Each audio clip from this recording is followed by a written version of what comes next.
Hey guys, this is Mr. Teen Tutor. I hope you guys are doing well today. We're going to be talking about how to solve a log equation. So here's an example problem. 5 to the x minus 2 is equal to 3 to the 3x plus 2. So what is x? Before we attack this problem, let's come to this board over here where we will go over some properties that we will be utilizing at some point while solving for x. Now, there are many more log properties out there, but these are 4 common ones right here. Let's go through them. So the log of, and that's called the argument, the one in parentheses, m times n is actually equal to the log of m plus the log of n. And if we come here, log of m divided by n is equal to log m minus log n.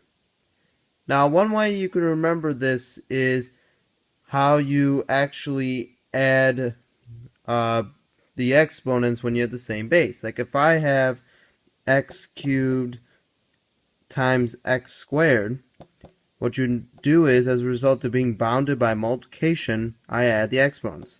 So here, because these two are bounded by multiplication, I can just take the log of m plus the log of m.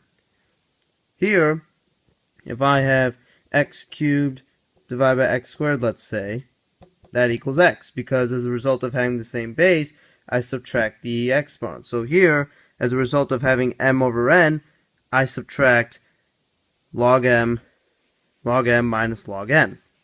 That's one way you can remember it. You can come up with your own way, but that's how I like to think about it. Now let's come over here. I like to call this one the soccer ball property, and you'll see why in a little bit. The log of m to the n power is equal to actually n times log of m. Now I call this the soccer ball property because you essentially kick this n to right here. Similarly, when you have this expression, you kick n to here. That's why I like to call it the soccer ball property. And then this last property is a very common one. It's called the change of base, where the log m of n, n's the argument, m's the base, you take the log of the argument divided by the log of the base. So those are 4 properties right there, and as we solve for x, we will consult this board right here. So what is our first step? We're going to log both sides, and you may have heard this before, and some of you may say, is that legal? Well, if I can take the square root of this, I can take the square root of this side as well. So whatever I do to one side of the equation, I can do to the other side. So if I decide to make this side log, then I can make this other side log 2. So this is a completely legal move, and in fact, this is the first step you should take. Now, some people like writing this as ln, which is, as you know, the natural logarithm, which is fine, but I just prefer using log. You can use ln if you want, and we're going to get the same answer, but I like to use logs more. So now let's come to our board right here. We're going to use this property now, the soccer ball property. I have to kick n to here. So in this case, x minus 2 and 3x plus 2 represent n. So I have to kick x minus 2 now to out here and 3x plus 2 to here. So I have x minus 2 and put that in parentheses, and you'll see why in a moment, times log 5 equals 3x plus 2 times log 3. So we're here now. The next step we need to do is distribute. And I put this in parentheses because I want to show you guys that I take x log 5 minus 2 log 5 equals 3x log 3 plus 2 log 3. Alright, so we have that. Now, what would be the most logical thing to do? Well, get all the x's to one side. That's what you do in a normal problem when you solve for algebra. For normal algebra. So we're going to bring the 3x log 3 to here, and we're going to add the 2 log 5 to here. Now you can do this all in one step, but make sure you do it correctly. So I have x log 5 minus 3x log 3 equals 2 log 3 plus 2 log 5. Yes, that's right. Now, there are x's in both expressions here. So what do? Let's factor the x out. So we have x times quantity log 5 minus 3 log 3 equals 2 log 3 plus 2 log 5. Now, because this is bounded by multiplication here, I can divide through by log 5 minus 3 log 3. So x is equal to 2 log 3 plus 2 log 5 over log 5 minus 3 log 3. This is our answer. However, here's the catch. Your math teachers may want you to simplify this even more.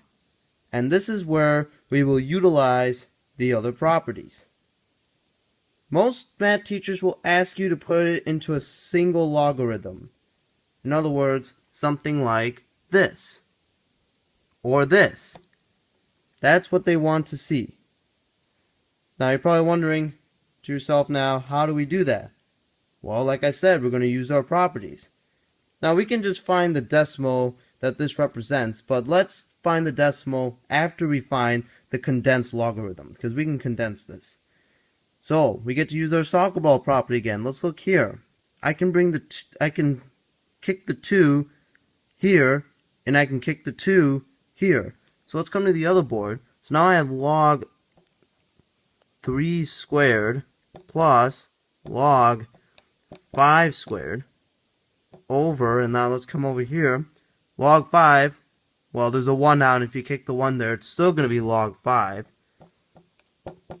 But that's minus, I can kick the 3 here, so it's minus log 3 cubed.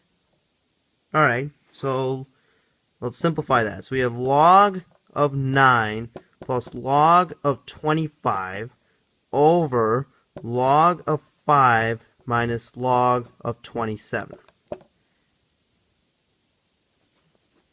What does this symbolize? You guessed it, it symbolizes this.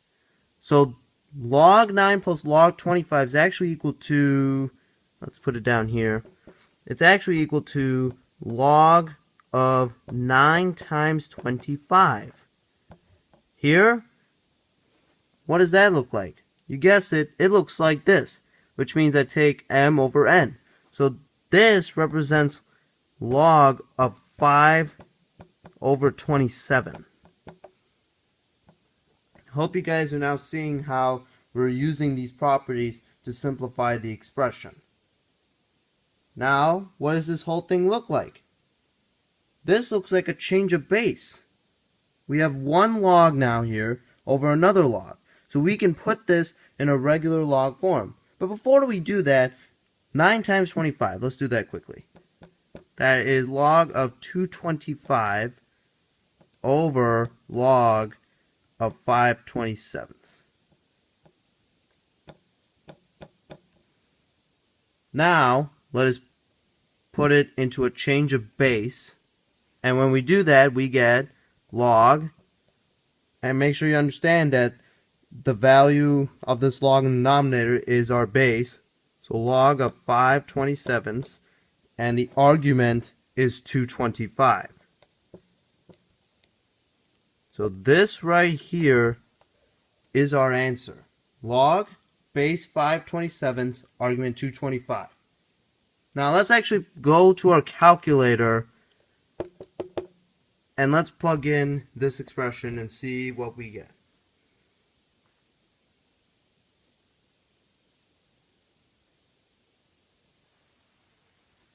I'm going to round to the nearest hundred, so I get negative 3. Oh, I actually typed it in correctly into my calculator, so let's check that again. Alright, there we go. So x equals negative 3.21. So that is our x value. Alright, I hope you guys understand how we solved this problem, and I hope you also understand how we incorporated these 4 different properties into here. See, it's important that when it comes to solving log equations involving problems like this, that you know what these 4 log properties are. Thank you for your time, and have a good day. Have fun solving these problems, guys.